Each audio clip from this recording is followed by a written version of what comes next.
Many incredible Super Bowls have been enjoyed by football fans, but unfortunately, there have also been some disappointing ones.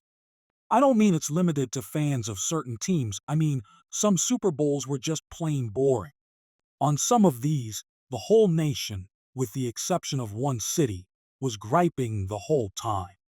Thankfully, they were able to shatter untouchable records, the worst of all, because nobody wants this to happen again. The fifth Gridiron Super Bowl is underway. An oldie, but a terrible game, this one. Despite there being just 4 Super Bowls prior to it, it managed to rank among the top 10 worst Super Bowls ever. Matchup: Dallas Cowboys versus Baltimore Colts. It was far from a blowout. Both teams had opportunities to win, but it seemed like they were attempting to give it away. There were 11 turnovers between the Colts and the Cowboys, with over half of those occurring in the fourth quarter alone. With all the penalties, it appeared as though neither team was interested in winning, and the spectators were less than thrilled either. The Colts came out on top in the game that became known as the Blunder Bowl. Super Bowl MVP went to Chuck Howley. The Cowboys had Howley on their linebacker. I don't know what could possibly make you hate this game more than when the losing team's linebacker gets most valuable player. Bowl 37. If you weren't a defensive back watching your position group annihilate the opposition, or if you resided in Central Florida, you probably didn't enjoy Super Bowl 37. Oakland was thrashed 48-21 against Tampa Bay. The game wasn't even close to that score, let alone that close. 5 interceptions were thrown by Raiders quarterback Rich Gannon. Additionally, he was let go 5 times. Just in defense, the Buccaneers racked up 3 scores. The national anthem had barely ended when the Raiders were already out.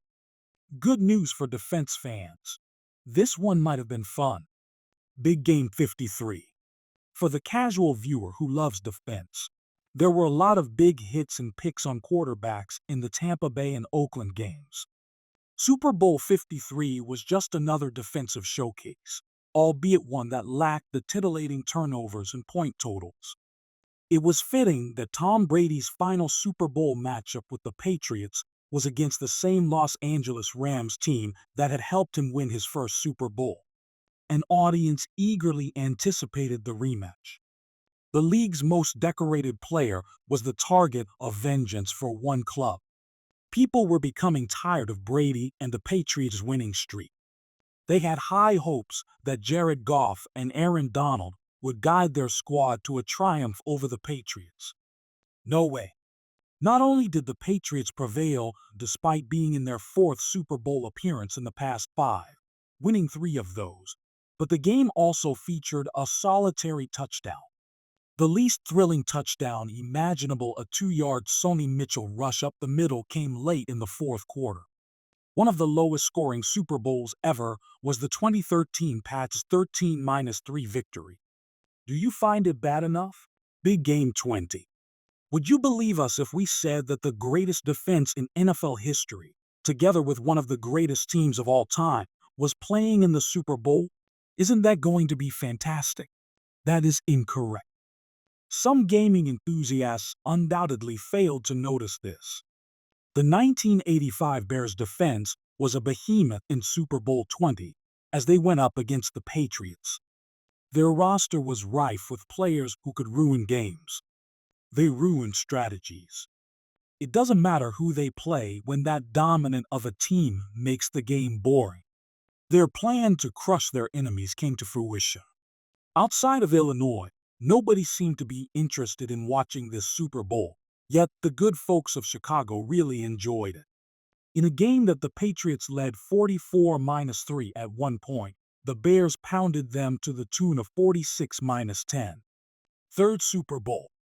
Like the Bears' rout of the Patriots in Super Bowl 34, the legendary 2000 Ravens defense was a defining feature of Super Bowl 35.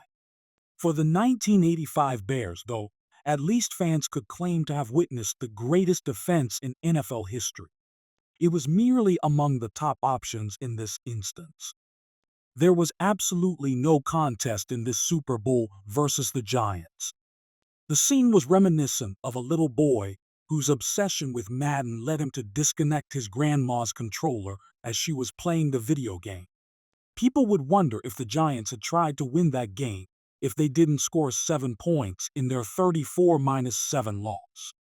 The offense failed miserably on the grandest stage imaginable, with quarterback Kerry Collins committing 4 interceptions and 4 sacks, while New York's lone score came on a kick return. Halftime of the Super Bowl. Super Bowl 55 was not one of the many exciting games that have taken place in recent years. Put this down if you've heard it all before.